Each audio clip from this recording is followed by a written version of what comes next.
Massive cooling systems on video cards steer video chips away from textolite.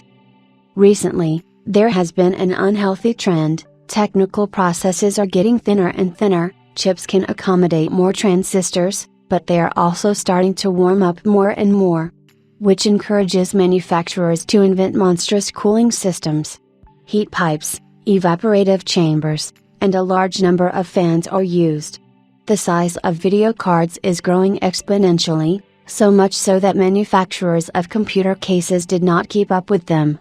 So many users had to change their case in order to mark up a brand new RTX 4090 on their computer. Due to the large size, the large weight of modern video adapters also follows. There is an increased load on the PCIe 16X slot. There are cases when the PCIe slot or the comb on the video card is broken when transporting the system unit. And the large length of the graphics accelerator creates a decent lever, as a result of which the textolite bends. No wonder the video cards of many vendors of the Ada Lovelace family come with a crutch. Recently, many video cards with dumps of video chips and memory have been sent to service centers for repair. As a rule, these are cards with massive cooling systems.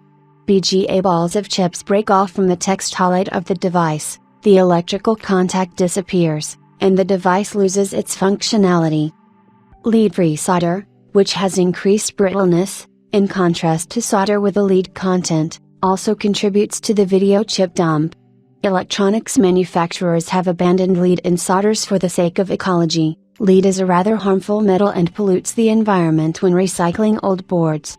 However, without lead, the solder becomes more brittle and has a higher melting point, which means that the chips have to be subjected to significant temperature effects during soldering. Lead-free degrades over time, forming so-called gray nickels on the boards and tin plague. A slight skew of the textolite, and now the chip has fallen off from the board. If the dump occurred cleanly, without breaking off the contact pads, it helps to reball the chip. Chip reballing involves removing old BGA beads and replacing them with new ones with lead content.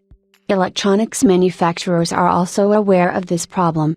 That is why Lenovo fills all large chips in its laptops with a compound, firmly gluing them to the textolite. Everything would be fine, but only the dismantling of such a chip in case of repair is a whole problem for the master. You literally have to grind the chip with a milling cutter, trying not to damage the board mask.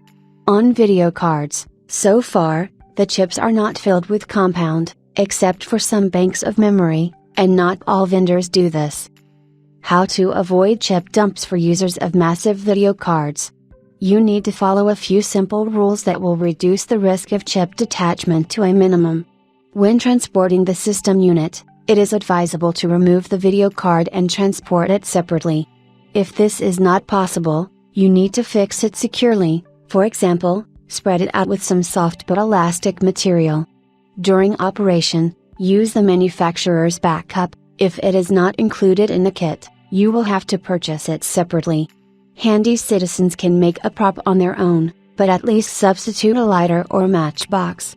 A radical solution is to place the video card vertically, in the miner style. Many cases allow you to do this with the help of special risers.